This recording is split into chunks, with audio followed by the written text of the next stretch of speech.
성도 여러분, 한 주간도 평안하셨습니까? 네. 네, 오늘은 이제 4월의 마지막 주일입니다.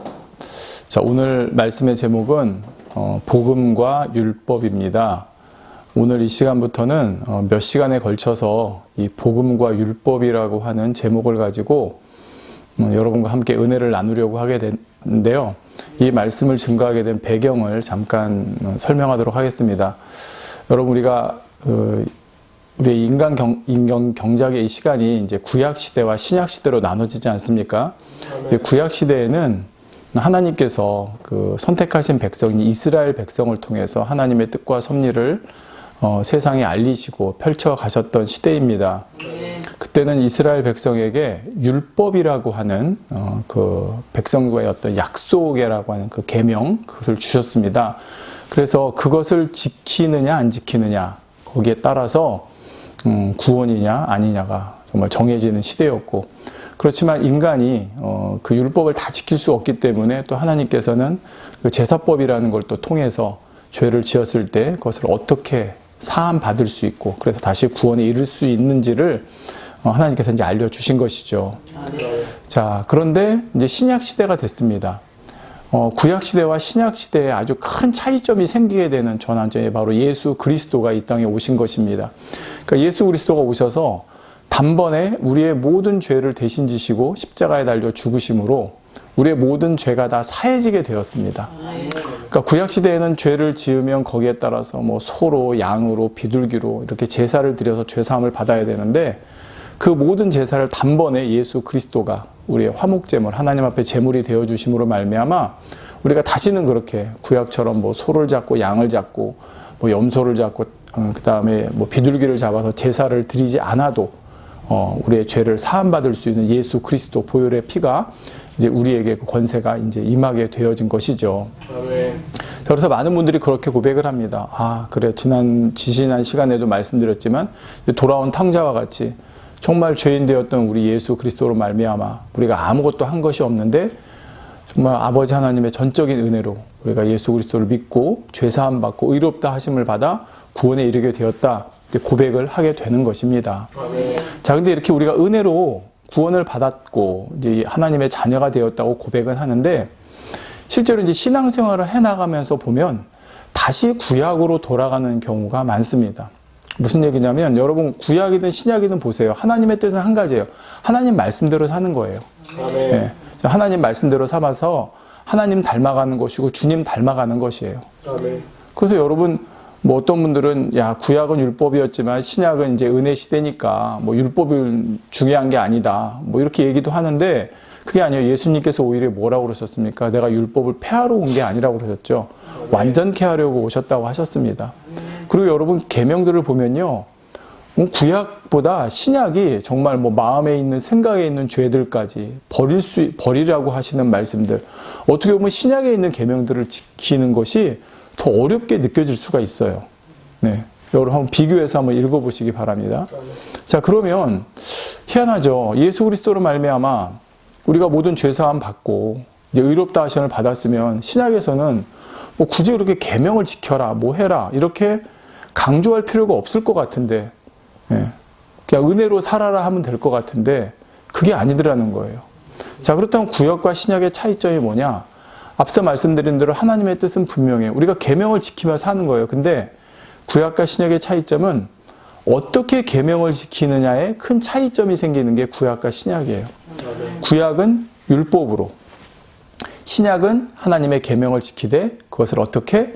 은혜로, 복음 안에서 성령의 능력으로 지키는 거예요. 네. 여러분, 구약에 우리가 우리 힘으로, 우리 능력으로 율법을 지킬 수 있고 그래서 의로워질 수 있었다면 예수 그리스도가 이 땅에 오실 필요가 없었어요. 그런데 우리 사람은 그렇게 못해요. 여러분, 제 말에 어떻게 동의하실지 모르겠지만 사람이 10년, 20년 율법적으로 신앙생활 하잖아요. 절대 변하지 않습니다. 근본이 변하지가 않아요. 변할 수가 없어요. 변하는 것처럼 보이지만 변하지가 않아요. 우리 사람이 변하는 건 오직 성령의 능력으로 해요. 그러니까 구약 시대에도 정말 마음에 할례하고 변화된 사람들은 구약임에도 불구하고 그때는 우리가 성신이라고 불렀지만 여전히 성령이시거든요. 그 성령의 능력을 힘입어 나갔던 분들이 구약에도 마음에 할례하고 변화되어 갔던 것이지, 예, 구약은 행위적으로 내가 하기 싫어도 의무기 때문에 억지로 했던 시대인 것이고, 신약은 그것을 이제 억지로 의무로가 아니라 내 안에 하나님의 은혜가 임해서 성령의 능력으로 해나가는 시대로 변화되었다는 말입니다. 아멘. 자, 그런데 저도 예전에 그랬고요. 지금도 아직도 그런 사고방식이 남아있는데, 여전히 신약의 은혜의 시대, 이 성령 시대에 살아가면서도 복음적인 관점이 아닌 율법주의적인 관점으로 신앙생활을 해나가기 때문에 힘들어지고 하나님의 말씀을 오해하는 경우가 생기더라는 것입니다. 그래서 오늘부터는 몇 시간에 걸쳐서 이것을 자칫 율법주의적인 관점으로 볼 수 있는 말씀들을 복음적인 관점으로 우리가 한번 살펴보면서 이게 정말 하나님의 뜻이구나, 이게 하나님이 원하시는 것이구나, 함께 은혜 나눌 수 있도록 하려고 이 말씀을 준비를 했습니다. 자, 성경 말씀은 하나님께서 디모데후서 3장 16절에 모든 성경은 하나님의 감동으로 된 것이라 말씀한 대로 하나님께서 주관하시고 강권하시고 역사하셨어요. 그것이 다른 언어로 번역이 되던 또 어떤 버전에 따라, 지금 우리나라도 보면 새번역, 현대인의 성경 이런 식으로 버전들이 좀 나와 있잖아요. 번역된. 그럼에도 불구하고 하나님께서 강권하셔서 하나님의 그 성경에 담아주시고자 하는 뜻과 섭리와 계획과 마음, 이것은 변함이 없도록 하신 거예요. 다만 그것을 표현하는 어떤 단어적인 것이나 이제 이런 표현적인 거에 있어서는 조금씩의 차이가 있을 수 있지만 말입니다. 자, 그런데 이런 차이에서 오는 것이 아니라 같은 문장이라도 그것을 신약 시대임에도 불구하고 율법주의적인 관점으로 해석해서 가르치는 주의종이 있고, 그것을 하나님의 뜻에 따라 복음주의적인 관점에서 풀어서 설명하는 주의종이 있습니다. 이거는 정말 큰 차이점이에요. 차라리 단어 하나 틀리고 문장 하나가 틀렸다고 그러면 그거에서 오는 착오는 있을 수 있겠지만, 이거는 아예 그 의미 자체가 바뀌어지기 때문에 복음주의적으로 바라보느냐 율법주의적으로 바라보느냐에 따라서 말입니다. 여러분, 우리나라 말에 그런 말이 있죠. 아다르고 어다르다고 하는 말 있지 않습니까? 똑같습니다. 여러분, 똑같은 말도 그 현장에서 들은 것과 전에 들은 건 다를 수 있죠. 예를 들어 여러분, 그래? 이거는 전혀 똑같은 글로 옮길 때는 그래 똑같지만 느낌이 다 다르다는 것입니다. 또 그렇게 말을 하는 사람의 의도도 캐치를 했을 때와 그렇지 않았을 때가 다른 것이고요. 정말 그래 하고 막 이렇게 역정내는 것처럼 얘기해도 그 마음이 어떤 마음인지는 모르잖아요. 근데 성경은 하나님이 직접 쓰셨기 때문에 거기에 아버지의 마음을 담아 놓으셨어요. 근데 그걸 풀어서 설명하는 사람이 단지 여기 역정내네? 라는 것만 가지고 하나님은 무섭다라고 표현해버리면, 하나님이 화내셨다라고 그렇게만 설명을 해버리면 듣는 편에서 보는 편에서 오해가 될 수 있다는 말입니다. 그래서 오늘부터 증거하는 말씀들, 저와 여러분이 잘 아는 말씀이고 너무 신앙생활하면서 중요한 말씀입니다. 이 말씀들을 하나하나 저와 함께 살펴보도록 하겠습니다. 자, 이 복음과 율법이라는 관점을 설명드리게 된 배경을 말씀드렸는데요. 여러분, 누가복음 11장 46절에 이런 말씀이 있습니다. 가라사대 화 있을진저 또 너희 율법사여 지기 어려운 짐을 사람에게 지우고 너희는 한 손가락도 이 짐에 대지 않는도다 말씀하고 있습니다. 이게 바로 율법에 관한 말씀이에요. 율법사들. 율법을 잘 연구해서 거기다 오히려 장로의 유전까지 더해서 백성들에게 짐을 지우고 있는 거예요. 하나님 말씀인 율법을 짐이라고 표현하고 있죠. 짐이 되는 겁니다. 하나님의 원래 원하시는 뜻을 거기에 담지 않고 전하게 되면 여러분, 율법은 사실은 짐이 돼요. 여러분, 한번 성경 쭉 신명기 같은 거나 한번 레위기 같은 때 읽어보세요. 뭐 해라, 하지 말라, 이렇게 해라, 저렇게 해라. 그러면 읽고 나면 한숨이 나와요. 야, 어떻게 이렇게 살아? 어떻게 이렇게 지키며 살아? 짐이 되는 거예요. 왜 이렇게 주셨는지에 대한 의미를 알지 못하면 그 자체가 짐이 되는 거예요. 여러분, 그런 경우 있죠. 부모님이 자녀에게 공부해라. 사실 부모님이 공부해라 그러는데 자녀가 그것을 부담으로, 짐으로 느끼지 않는 자녀가 얼마나 될까요? 부담스러운 거예요. 공부해라. 숙제해라, 뭐 해라, 이거 해라, 저거 해라. 짐인 거예요. 근데 자라서 보니까, 내가 자녀를 키워보니까, 아, 이게 부모님이 이런 마음에서 이 말씀을 나에게 하셨구나 라고 깨달아지게 됩니다. 그러면 어떤 생각이 들어요? 아, 예전으로 돌아갔으면 그 말이 짐이 아니라 나를 사랑하는 말로 받았을 텐데 라고 되지 않습니까? 똑같은 거예요. 구약시대에는 몰라요, 아버지의 마음을. 왜? 내 안에 영이 죽어있기 때문에 그거를 아버지의 마음을 깨달을 수 있는 능력이 그때는 없어요. 예. 성령의 능력을 힘입어야 되는데 그런 사람들이 흔치 않았거든요, 그때 당시엔. 그러다 보니까 아버지의 말씀을 문자적으로, 율법적으로 그걸 받아서 행할 수밖에 없었던 거예요. 근데 신약시대에는 이제 우리의 영이 살아나서 우리 안에 성령이 오셨어요. 아버지의 마음이 오셨어요. 그러니까 아버지의 마음이 오니까 아버지의 마음을 깨달을 수 있게 된 거예요. 그러니까 구약과 신약은 차원이 정말 다른 시대가 되어버린 겁니다. 자, 근데 여기 말씀드린 것처럼 율법사들은 자기들이 율법을 그대로 지키냐? 아니에요. 행함적으로는 그들이 지킨다고 하지만 율법을 온전하게 지킬 수 있는 사람은 없다는 거예요. 그럼에도 불구하고 그들은 오히려 거기다 짐을 더 지워서 백성들에게 장로의 유전이라고 하는 것까지 얹어서 줌으로 그들로 하여금 정말 일어나기 힘든 짐을 지워주고 있는 것입니다. 그러니까 어려운 짐을 사람에게 지우고 너희는 한 손가락도 이 짐에 대지 않는도다. 똑같습니다. 지금도. 말씀을 가르치는 주요종이 왜 중요하냐면 하나님 말씀을 풀어 가르칠 때 율법적으로 가르치면 교회 나오는 분들이 하나님 말씀이 짐이 되는 거예요. 예를 들어 여러분 11조를 해라. 아, 왜 11조를 해야 되는지, 어떤 마음으로 해야 되는지 그것이 내 안에 깨달아져서 성령의 능력 가운데 깨달아지고 내 마음에 주관되어져서 할 수 있도록 한다 그러면 감사함으로 드리겠지만 구약에 봤지? 11조 안 하면 도적이야. 하나님 거 도적질하는 거야. 그건 죽어. 그러니까 너희들 11조 안 하면 안 되는 거야. 구원 못 받아. 이래버리면 그 말씀을 받는 사람은 뭘로 받아요? 무거운 거예요. 짐인 거예요. 물론 해야 된다니까 하지만 그것을 힘들게, 어렵게, 짐으로 하게 된다는 말입니다. 율법사들에게 예수님께서 그 말씀을 하신 거예요. 안식일에 대한 말씀도 똑같습니다. 똑같이 안식일에 대한 말씀을 가지고 당시 율법사나 바리새인 서기관들은 어떤 해석을 내놓았습니까? 사람들을 힘들게 하게만 했잖아요. 거리를 얼마를 걸으면 안 된다, 뭘 하면 안 된다, 이걸 하면 안 된다. 자, 근데 예수님은 전혀 다른 해석을 내놓으셨죠. 마태복음 12장 8절에 인자는 안식일의 주인이라 하시면서 안식일의 참된 의미를 깨우쳐 주신 것입니다.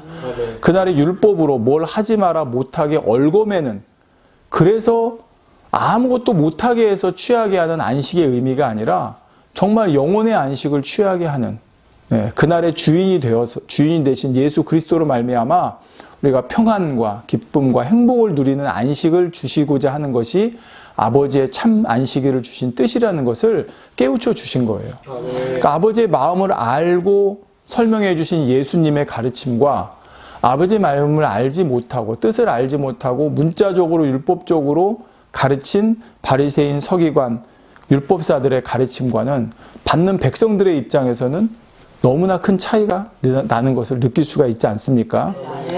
오늘부터 살펴보는 말씀을 통해서 저와 여러분이 이 말씀을 통해 아버지의 마음을 좀 더 느끼시고 정말 신앙생활을 주님의 은혜 안에서 성령의 능력 안에서 행복하고 평안하게 할 수 있는 우리 모두가 될 수 있기를 부탁드리겠습니다.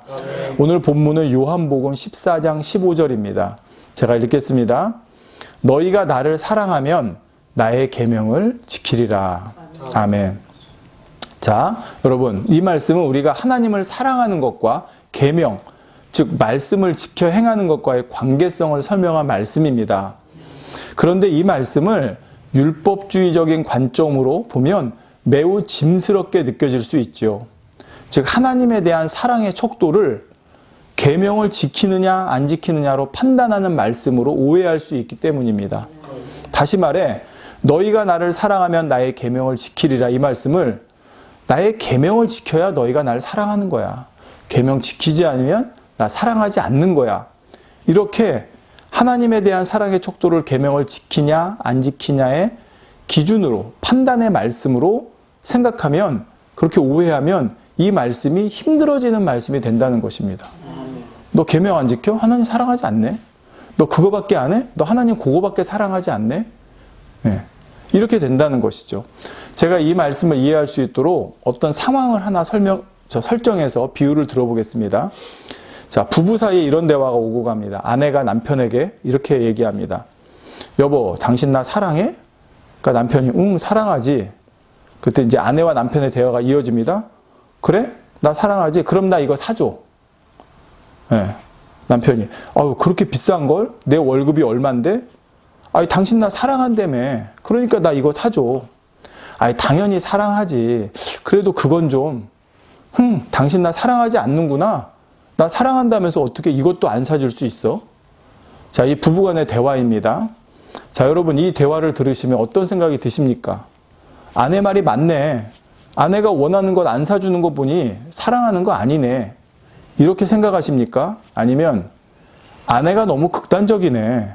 어떻게 그걸로 사랑하는지 안 하는지를 평가해. 이런 생각이 드십니까? 자, 성도 여러분, 물론 남편이 아내를 너무 사랑해서 아내가 사달라고 하는 것이 자기 능력으로는 너무 비싸고 능력 밖의 것이지만 빚을 내서라도 사줄 수는 있을 것입니다.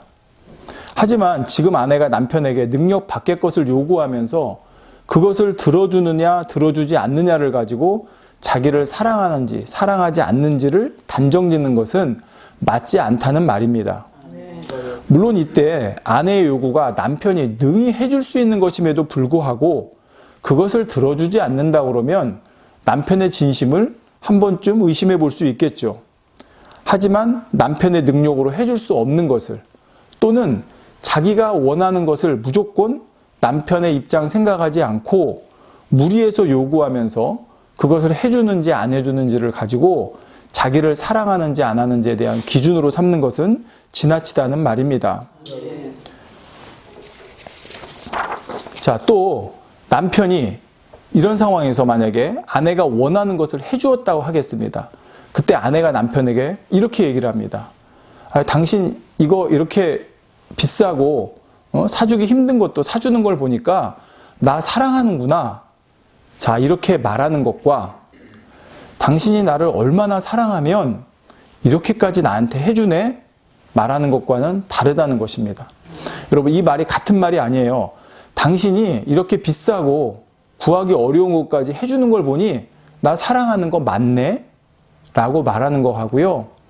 당신이 나를 정말 사랑하니까 이런 것까지 나에게 해주는구나 라고 말하는 것은 다르다는 것입니다. 앞의 말은 행함이 사랑의 전제 조건이 된 것이고요. 뒤의 말은 사랑의 결과로서 행함이 나왔기 때문입니다. 제가 지금 무슨 말씀을 드리는지 여러분 조금 이 말이 어려우면 나중에 한번 다시 들어보세요.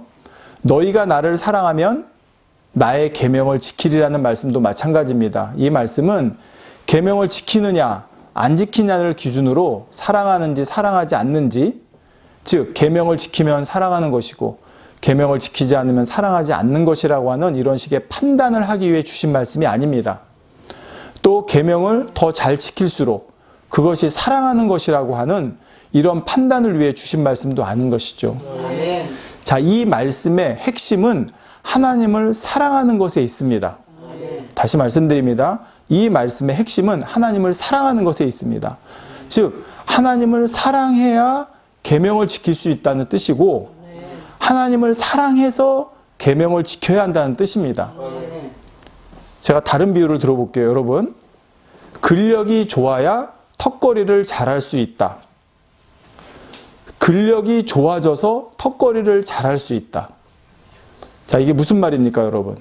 우리가 어떤 사람이 턱걸이를 잘해요. 그걸 가지고 물론 그 사람이 근력이 좋다, 근력이 좋지 않다를 판단할 수 있습니다. 그런데 그렇게 판단하는 것이 아니라 지금 너희가 나를 사랑하면 나의 계명을 지키리라 이 말씀은 뭐하고 같냐면 너희가 근력이 좋아야 돼. 그래야 턱걸이를 잘할 수 있어. 다시 말해 너희가 하나님을 사랑해야 돼. 그래야 너희가 계명을 지킬 수 있어. 이런 말씀이라는 뜻입니다. 턱걸이를 잘해야 근력이 좋은 것이다. 이렇게 턱걸이를 잘하는지 못하는지를 가지고 근력이 좋다 나쁘다를 판단하는 것은 마치 계명을 지키느냐 안 지키냐의 율법의 잣대를 가지고 사랑하는지 안 사랑하는지를 결정하는 것과 같다는 말이죠. 결국 너희가 나를 사랑하면 나의 계명을 지키리라는 말씀도 너희가 나를 사랑하게 되면 나의 계명을 지키게 되는 거야. 너희가 나를 사랑해서 나의 계명을 지키게 되는 거야. 이 말씀을 하고 싶으셨던 것입니다. 성도 여러분, 다시 말씀드립니다. 계명을 지키느냐 안 지키느냐가 믿음의 어떤 기준, 사랑의 기준이 되어서는 안 된다는 것입니다. 자, 이 말씀 여러분 오해하시면 안 돼요. 그럼 뭐 계명 안 지켜도 믿음 있는 거고 계명 안 지켜도 사랑하는 거야? 아니요. 저는 지금 계속 말씀드리는 관점을 말씀드리는 거예요. 만약에 계명이 기준이 된다 그러면 예수님께서 오실 필요도 없고 복음이 필요 없었다는 거예요. 여전히 그냥 계명 지키느냐 안 지키느냐를 가지고 믿음이 있느냐 없느냐를 보면 되지 않겠습니까? 누구는 100개를 지키느냐 90개를 지키느냐 80개를 지키느냐 50개를 지키느냐 그거에 따라 믿음을 측량하고 그거에 따라서 하나님에 대한 사랑을 측량하고 점수 주듯이 말입니다. 근데 그게 아니라는 거예요. 예. 하나님 원하시는 거는 뒤에도 말씀드리자면 마음이거든요. 예. 자, 이렇게 계명을 지키느냐 안 지키느냐로 믿음, 사랑의 기준을 정하는 것은 율법주의적인 신앙의 관점입니다. 여러분 그렇게 따지면 예수님 당시에 누가 믿음 제일 좋고 누가 하나님 제일 사랑하는 사람이어야 돼요? 바리새인 서기관들이에요. 왜? 그들이 하나님 말씀 겉으로 볼 때 제일 잘 지켰으니까. 누가복음 18장 9절 이하에 보면 바리새인과 세리의 비유가 나옵니다. 여러분 나중에 한번 읽어보세요. 여기서 바리새인은 하나님께 이렇게 기도합니다. 하나님이여, 나는 다른 사람들 곧 토색, 불의, 간음하는 자들과 같지 아니하고 이 세리와도 같지 아니함을 감사하나이다.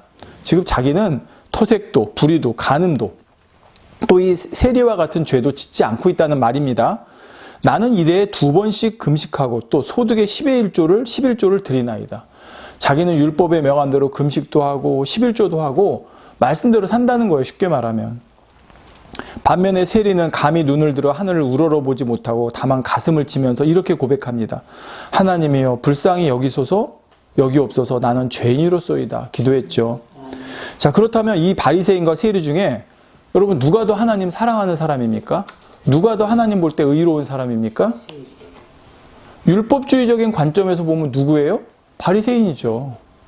세리는 죄 짓고 있고 바리새인은 여기 말한 대로 토색도 불의도 간음도 안 하고 세리와 같은 죄도 안 짓고 금식도 일에 2번씩 하고 소득의 11조도 드리고 또 다른 것도 지킬 거 아니에요. 얼마나 계명을 잘 지켜요. 그러면 계명 잘 지키는 걸로 보면 이 바리새인이 하나님 사랑하는 사람이죠. 정말 사랑하는 사람이죠. 반면에 세리는 하나님 사랑하는 사람이 아니에요. 죄 짓고 있고 계명대로 안 지키고 있으니까. 자, 바리새인은 하나님을 계명을 어기지도 않고 계명대로 행하고 있으니 당연히 그가 더 하나님 사랑하는 것이 됩니다. 율법적인 관점에서 보면. 반면에 세리는 스스로도 죄인이라고 고백할 만큼 하나님의 계명과는 거리가 멀게 살고 있으니 감히 하나님을 사랑한다고 말할 수도 없는, 자격이 없는 사람이겠죠. 자, 그런데 이 비유를 말씀하시면서 예수님께서는 이렇게 말씀하십니다. 이 사람, 즉 저 세리가 저 사람, 즉 바리새인보다 의롭다 하심을 받고 집에 내려갔느니라 했습니다. 여러분 율법주의적으로 보면 이상하잖아요. 왜 더 이 세리가 의로워요? 바리새인보다. 바리새인이 훨씬 더 계명을 잘 지키고 있는데. 즉 여기서 예수님께서 말씀하시는 것은 단지 율법의 행위, 계명을 지키는 행위 자체가 하나님에 대한 믿음, 하나님에 대한 사랑, 하나님에 대한 마음을 표현하는 것이 아니라는 거예요.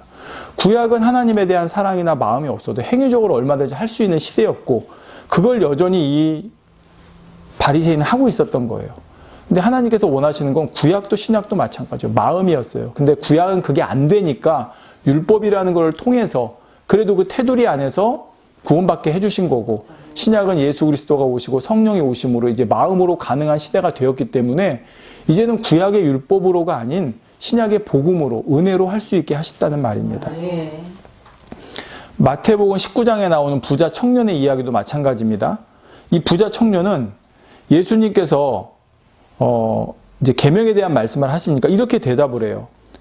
자신 있게 이 모든 것을 내가 지켰사오니 아직도 무엇이 부족하니까. 이 그냥 부자 청년은 계명대로 사는 사람이에요. 그러니까 예수님 앞에서 당당히 말해요. 이 모든 것을 내가 지켰사오니 아직도 내가 무엇이 부족하니까. 여러분 얼마나 하나님 사랑하는 사람입니까? 예수님 앞에서 당당히 내가 다 지켰다고 고백하는 사람이니 율법주의적인 관점으로 보면 하나님 정말 사랑하는 사람이죠. 그러나 이런 그에게 예수님께서 네 소유를 팔아 가난한 자들을 주라 했습니다. 자, 이것은 율법의 범위를 넘어서는 거예요. 내 소유를 다 팔아서 가난한 자들을 주라고 그랬어요. 이거는 마음이 있어야 할 수 있는 거예요, 여러분.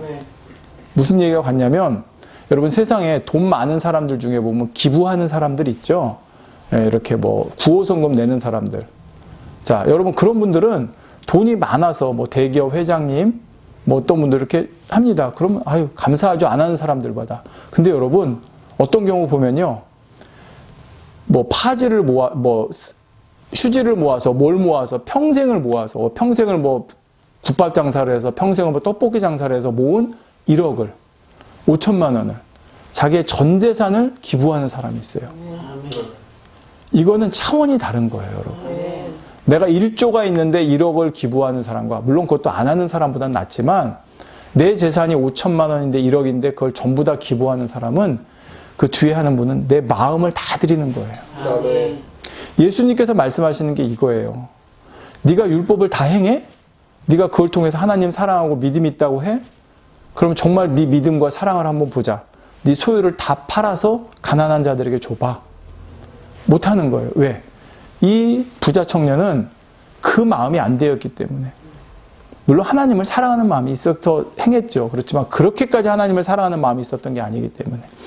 따라서 이 청년의 고백, 내가 지키고 있나이다. 이렇게 고백하는 이 고백은 율법주의적인 관점에서 볼 때 정말 그 율법이기 때문에 그 계명에 있는 것들을 지킨 것이지 하나님께서 우리 주님께서 원하셨던 것처럼 마음을 사랑해서 마음의 전부를 들여서 지키는 것은 아니었다는 것이 왜 이 청년이 결국은 거기서 떠나거든요. 그 말씀에 따르지 못하고. 성도 여러분, 하나님께서 원하시는 것은 물론 계명을 지키는 것이지만 그것은 결코 율법적인 행위로 지키는 것이 아니라 마음에서 우러나오는 사랑으로 지키는 것입니다. 그래서 로마서 13장 10절에 사랑은 율법의 완성이라고 한 것입니다. 율법의 완성은 행위적으로 완벽하게 이룰 수 있는 것이 아니고 사람으로서는 그렇게 할 수가 없습니다. 오직 하나님에 대한 사랑, 이웃에 대한 사랑으로만이 이룰 수가 있는 것입니다. 여러분, 자녀가 부모님이 원하는 대로 공부 잘하고 똑똑하고 시키는 거 잘하고 그렇게 해야만 부모님을 사랑하는 것이라고 기준을 정할 수 있습니까? 여러분, 그런 부모님 계세요? 물론 상대를 사랑하면 상대 말도 잘 듣고 원하는 거 해줍니다. 하지만 중요한 것은 행함보다 부모님이 원하시는 것을 해드리려는 마음이죠. 마음은 있는데 능력이 안 돼서 못하는 경우도 있잖아요. 그런데 사람이 마음이 있어도 능력이 안 되는 경우가 분명히 있지 않습니까? 그런데 이것을 만약에 부모 입장에서 단순히 너 100점 맞아와. 너 그래야 나 사랑하는 거야. 근데 100점 못 맞아요. 50점밖에 못 맞아요. 그럼 너 나 50밖에 사랑하지 않는구나. 이렇게 평가를 한다고 그러면 그게 과연 맞는 평가냐는 것이죠. 성도 여러분, 로마서 3장 20절 전반절에 그러므로 율법의 행위로 그의 앞에 의롭다 하심을 얻을 육체가 없나니 말씀하고 있습니다.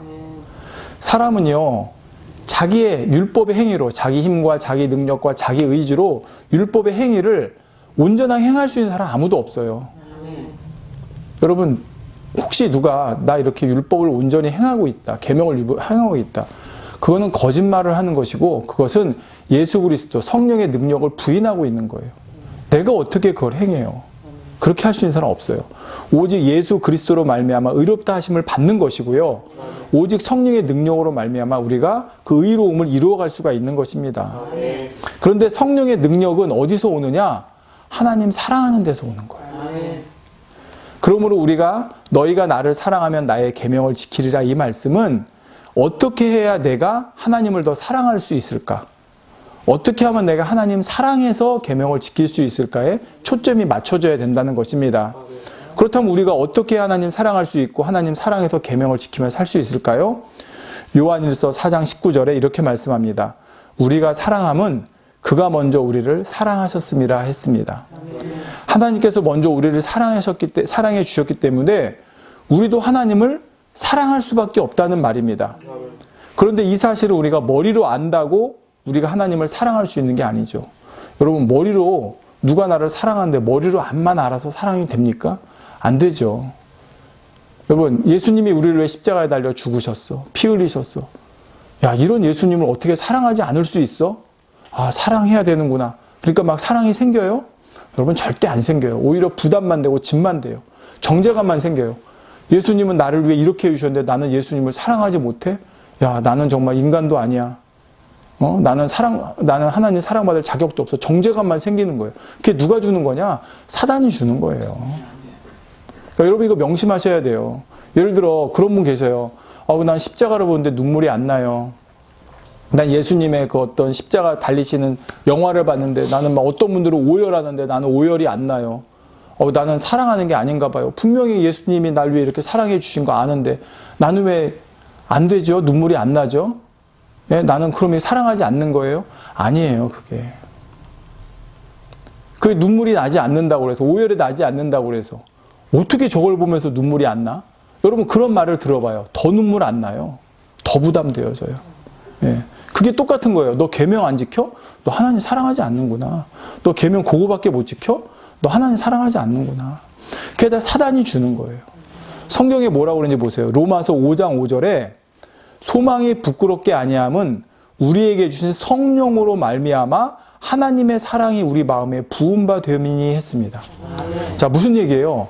하나님의 사랑이 내 안에 부어지는 것도, 예수 그리스도의 사랑이 내 안에 부어지는 것도 누구로 말미암아예요? 성령으로 말미암아예요. 여러분, 내가 막 영화 100번 보고, 그 예수님 십자가에 달리신 영화 100번 보고 200번 본다고 내 안에 하나님의 사랑이 임해서 나도 하나님 사랑하는 게 아니라, 물론 여러분 100번 200번 뭐 임할 수 있어요. 왜 하냐? 성령의 능력이 임해서, 성령의 은혜가 임해서 그럴 수가 있어요. 근데 그게 영화 100번 200번 본다고 세상 영화처럼 눈물 흘리고 순간 그럴 수 있지만 그거는 인간적인 감정일 뿐이에요. 내 안에 예수 그리스도의 사랑이, 하나님의 사랑이 주체할 수 없이 정말 물밀듯이 몰려오는 거는 누구가 해주시는 거예요? 성령의 능력이에요. 그러니까 여러분, 처음에 예수 그리스도 믿고 은혜 충만, 성령 충만할 때 막 예수 그리스도의 사랑이 내 안에 물밀듯 밀려오잖아요. 그게 여러분이 사랑이 많아서 그게 사랑이 온 게 아니에요. 그 순간에 성령의 은혜, 성령의 능력 가운데 하나님의 사랑이 부어져서 여러분의 막 사랑이 올라온 거예요. 그게 내가 한 게 절대 아니에요. 근데 그 성령의 능력과 은혜를 잃어버리니까, 성령의 하나님의 사랑이 부어짐이 뜸해지니까 내 안에서도 하나님의 사랑이 뜸해지게 되는 거예요. 모든 건 우리 신약시대는 성령의 능력으로 되는 거예요. 내 안에 오신 성령님, 예수 그리스도, 그분의 영으로 말미암아 말입니다. 너희가 이런 사랑을 받았는데 하나님을 사랑해야지. 어떻게 그런 사랑을 받고도 하나님을 사랑하지 않을 수 있어? 너 계명 지키지 않는 거, 하나님 사랑하지 않는 거야. 이건 결국 율법주의적인 것이고 조건부적인 것입니다. 성도 여러분, 구약이나 신약이나 하나님의 뜻은 계속 말씀드린 대로 하나님의 계명을 지키는 거예요. 하나님의 말씀대로 사는 거예요. 여러분, 우리가 밥을 먹어야 살듯이 하나님 말씀이 우리에게 양식이에요. 구약에는 먹고 신약에는 먹지 않아요? 아니에요. 구약에도 먹고 신약에도 먹어요. 근데 먹는 방법이 달라진 거예요. 구약은 뭐냐면, 야, 너 이거 먹어. 이거 몸에 좋은 거야. 이거 안 먹으면 너 죽어. 이거 먹어야 뼈도 튼튼해지고 살도 찌고 너 그러는 거야. 그러니까 먹어 해서 먹는 게 구약이고요. 신약은 그런 거 몰라요. 그런 거 몰라도 이게 너무 좋아요. 네. 막 식욕이 땡겨요. 너무 좋아요. 그래서 먹는 거예요. 그게 신약이에요.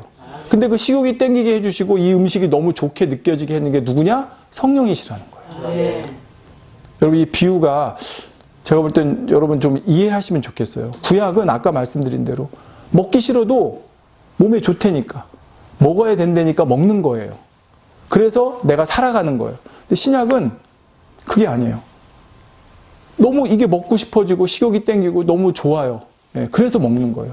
근데 먹고 나니까 그게 내 뼈도 되고 내 살도 되고 피도 되고 강건함도 되고, 아, 그래서 이걸 먹게 하라고 하셨구나. 또 이제 깨달아지게 되고. 그러니까 이게 바로 이제 성령께서 역사하신 신약이라는 것이죠. 성도 여러분, 예수님께서 이 땅에 몸을 입고 계시는 동안에 예수님은 하나님의 율법, 계명을 완벽하게 지키셨습니다. 여러분, 그렇다고 해서 예수님께서, 자, 너희들 나 하는 거 봤지? 내가 어떻게 하나님 계명 지키는 거 잘 봤지? 너희도 나처럼 해봐. 그래야 너희 하나님 사랑하는 거 인정해 줄 거야? 그게 안 돼? 그거 못해? 너 그럼 하나님 사랑하는 거 맞아? 너 아니야. 어떻게 하나님 사랑한다고 하면서 어떻게 그걸 못해? 만약에 예수님께서 우리에게 이렇게 말씀하시고자 오늘 본문 말씀을 주셨다면 이거는 우리를 정죄하기 위한 모습이고 이건 우리를 힘들게 하기 위한 모습이에요. 이거는 바로 바리새인과 서기관의 모습이라는 것입니다. 근데 예수님은 그게 아니에요. 예수님께서는 너희들 봤지? 나는 하나님을 너무 사랑해. 그래서 하나님의 계명을 지키며 살 수밖에 없어. 나는 비록 사람의 몸을 입고 이 땅에 왔지만 아버지를 사랑하기 때문에 난 이렇게 계명을 지킬 수밖에 없어. 자, 너희도 나처럼 하나님 사랑해. 그러면 너희도 내가 하나님 안에 거한 것처럼 너희도 하나님 안에 거해서 하나가 될 수 있는 거야. 우리 그렇게 계명 지키자라고 이 말씀을 주신 거예요. 여러분 같은 말씀이지만 뉘앙스는 전혀 달라요. 오늘날 하나님 말씀대로 살기 원하고 하나님 뜻대로 살기 원하는 많은 교회들 있습니다. 근데 그분들이 그렇게 하는데도 불구하고 율법주의적으로 하는 경우가 있다는 거예요. 아까 말씀드린 것처럼 너 하나님 사랑해? 계명 지켜야지. 계명 안 지켜? 너 사랑하는 거 아니야. 그거밖에 못해? 너 그러면 그게 네 믿음이야. 너 그게 네 하나님 사랑하는 거야. 여러분 어떻게 다 큰 청년이 20kg 드는 것과 초등학생이 20kg 드는 것을 똑같은 기준으로 봅니까? 그렇게 볼 수 없죠. 20kg를 드는지 안 드는지만 가지고 평가할 수가 없다는 거예요. 예. 그게 하나님 사랑하냐 안 하냐를 그렇게 결정할 수 있는 게 아니라는 것입니다. 자, 오늘 또 시간이 좀 다 돼서요. 자, 성도 여러분, 이제 결론을 말씀드리겠습니다. 하나님 말씀은 하나님의 뜻 가운데 기록해 주셨습니다. 그 말씀을 인간적으로 자기에게 유리하게 풀어서도 안 되지만 반대로 하나님 마음과 뜻을 이해하지 못하고 풀어서도 안 됩니다. 물론 오늘 말씀을 여러분 무조건 좋으신 하나님, 은혜의 하나님이니까 우리가 어떻게 살아도 괜찮아. 은혜의 시대니까 이런 의미로 말씀드린 거 절대 아닙니다. 예수님께서도 내가 율법을 폐하러 온 게 아니라고 하셨어요. 완전케 하러, 온전케 하러 오셨다고 그랬어요. 대신 그것을 율법으로가 아니라 뭘로? 사랑으로. 근데 그 사랑으로 하는 게 누구의 능력으로? 성령의 능력으로. 다만 하나님께서는 계명을 지켜서 나에 대한 사랑을 증명해봐라 하시는 것이 아니라 너희가 나를 사랑해서 나의 계명을 지키는 자가 되어라 라고 하시는 말씀이라는 뜻입니다. 우리가 하나님의 계명을 지켜야 영적인 성장을 이루는 거 맞습니다. 그렇지만 그것을 율법적인 행위나 조건부적인 조항으로 주셔서 우리를 얽매이려고 하시는 것이 아니라는 말입니다. 예수 그리스도로 말미암아 복음의 시대가 열렸고 이제 우리 안에 보내신 성령으로 말미암아 우리는 능히 사랑으로 율법을 완성시켜 줄 수 있기 때문에 다시 말씀드립니다.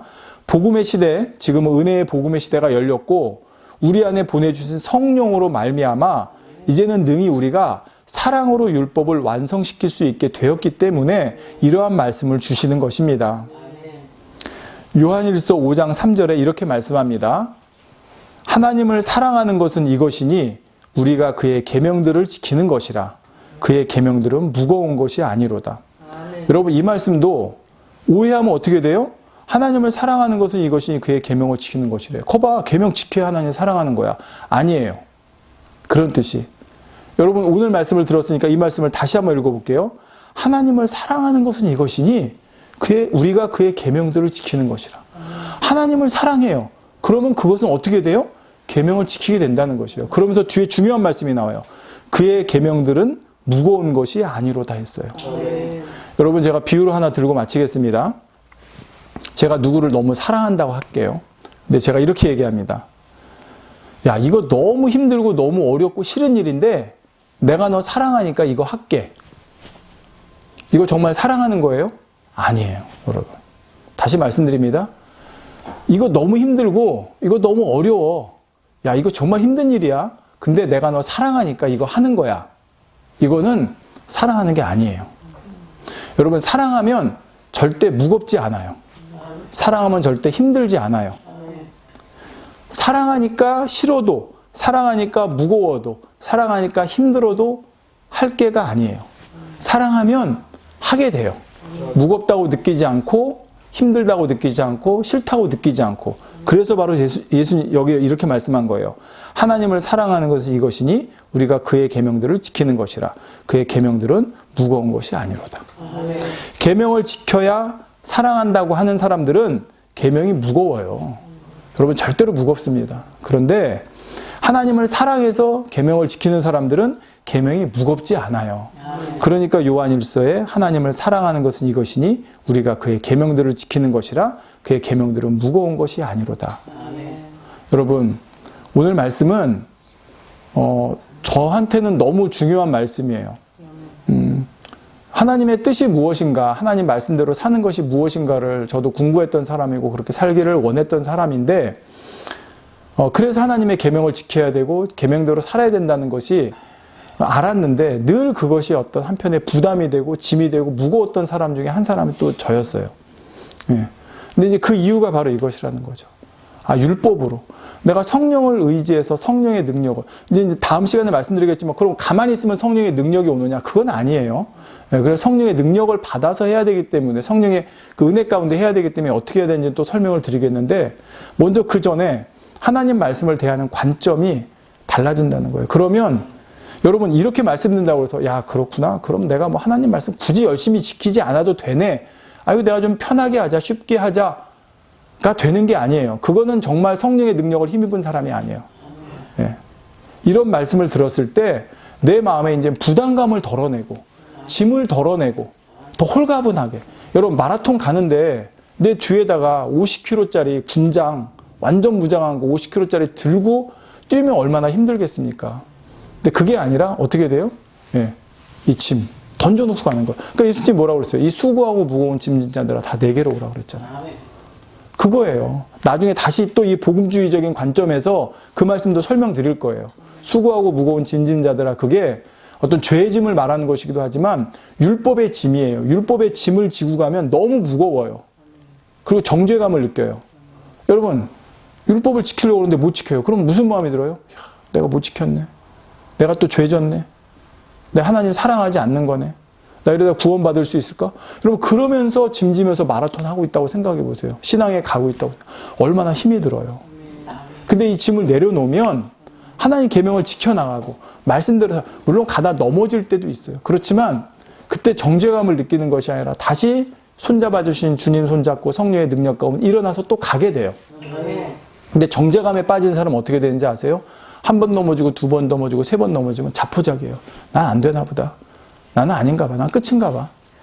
그러니까 그게 오히려 율법을 더 잘 지키는 게 아니라 율법을 오히려 지키지 못하게 짐을 지우는 거예요. 그러니까 이거는 여러분 너무나 신앙생활에 있는 관점에서 중요하다는 것입니다. 오늘 말씀 저와 여러분이 다시 한번 잘 명심해서 하나님을 사랑해서 하나님의 계명들이 무거운 것이 아니라 성령의 능력 가운데 얼마든지 기쁘고 행복하게 행해 나갈 수 있는 저와 여러분 모두가 되시길 주님의 이름으로 기원드리고 축원드립니다. 기도하겠습니다. 사랑이 좋으신 아버지 감사합니다. 우리에게 예수 그리스도를 주셨고 그것으로 끝난 것이 아니라 우리에게 성령을 보내주셨습니다.